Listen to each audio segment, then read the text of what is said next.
Hello everybody, welcome to Motorcycles and Malamutes.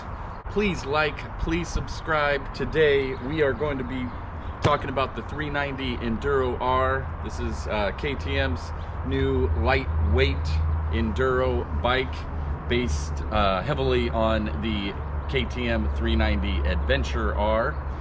If you're trying to decide whether or not to purchase this bike, we are going to discuss some of the good stuff, some of the bad stuff, and how it compares to some other options out there. So stay tuned. Ladies and gentlemen.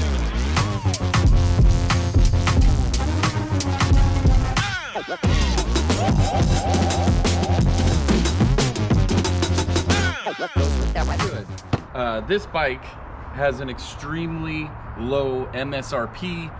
It is an extremely high value proposition. You get a screen right here that has ride modes. It has switchable ABS. It has probably, I think, 45 horsepower, which is a very sweet spot for this particular category.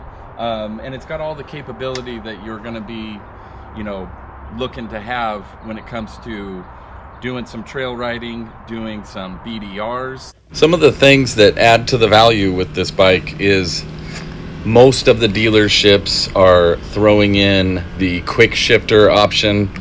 The quick shifter, I don't think comes with it, but it is a dealer installed extra. I guess the capability is always there. You just have to unlock it through the dealership. I rode this bike pretty extensively on road, and I have to say I do like the power band for the road.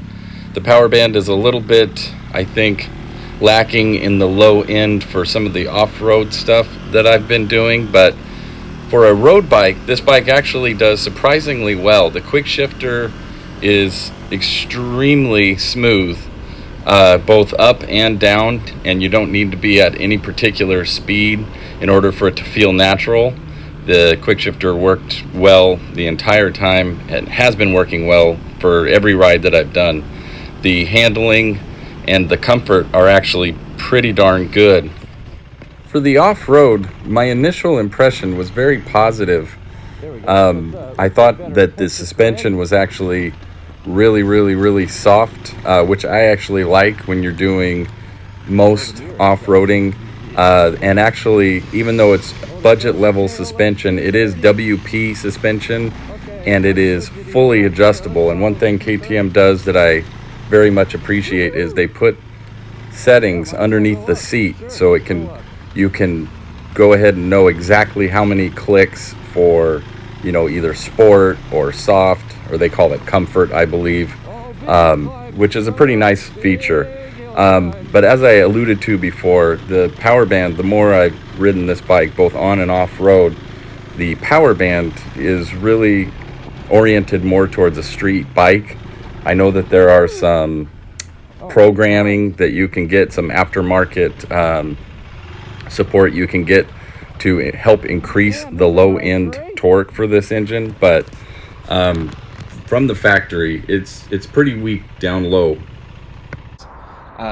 If I want to touch on the bad for this particular setup, this bike does come in pretty heavy. It really is based off of a street platform, and so this bike, wet weight, I believe is around 370 pounds.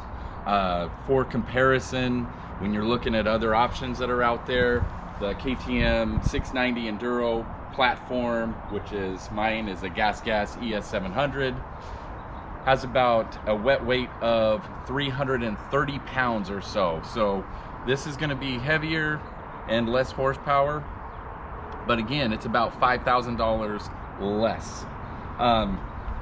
When we're talking about the bad, I'd be remiss if I didn't bring up a couple of things that we've encountered with this platform. Both my son-in-laws have purchased this KTM 390. Adam did the Enduro. Alex has purchased the 390 Adventure. And for some reason, these bikes cannot have working turn signals. And I don't know if it just happened to be the two bikes they bought, but we have had turn signal issues And I'm gonna show you real quick. This one isn't even resolved yet.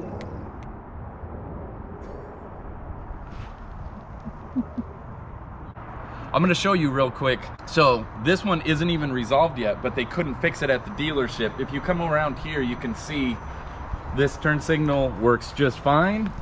But then when you turn it on over here, it still works, but it's just not quite as noticeable. And that can be a minor safety issue. In the KTM 390 Adventure that Alex owns, it's still at the dealership. It's been at the dealership for about 4 weeks. I wanted to do a comparison test with my ES 700 and the Adventure, but I can't even do that because that bike's still sitting at the dealership. So why can't they make the turn signals work? That is a factor. However, it's so much bike for the money, and you're willing to trust the fact that the big stuff, meaning the engine reliability, is gonna be there. I'd say this is a worthwhile purchase just because of the fact that you get so much bike for the money. If price is a big factor, I think this bike is gonna be okay for you. If you can spare the budget, I'd probably switch to one of the other platforms just because there are so many benefits that you get. About 30, 35 more horsepower, and then aftermarket equipment that you could purchase for, say, the 690 Enduro platform. This bike is going to be my BDR weapon, if you will, lightweight Enduro, can do it all bike. So the reason I'm comparing the KTM 390 Enduro R and really the KTM 390 Adventure R to the KTM 690 Enduro platform, in my case, of course, it's the Gas ES 700, is that these bikes for me were do everything bikes, meaning you can be somewhat comfortable on the highway, somewhat comfortable road manners, and still capable off-road for anything that you want to throw at it. If you were looking at the Japanese brands, the DRZ 4S is a main competitor for the 390 series of KTM's bikes. But for me, the lack of a 6th gear on that DRZ 4S kind of, well, and the MSRP of $10,000 kind of make it to where it's not really a direct competitor. So if you're looking at cross shopping, and especially if you want to stay with the KTM brand, your other choice is to step up the MSRP and go in for the higher capability of the 690 platform. And that is why we're kind of talking about which one's going to be the better choice for you. The 690 platform is a lot higher off the ground as far as the seat height, and that can be a real factor. So, that's one of the factors you need to weigh in before you make the purchase. And the power is absolutely intoxicating when it comes to this platform. So, final verdict, maybe look at something else, but if price is an issue, I think this is going to be a good purchase for you. Again, 45 horsepower, between around 6,000 to 7,000, depending on who you're getting it from. You get so much bike for the money. So do it, but buyer be warned, check your turn signals before you pick up the bike. All right, thanks everybody.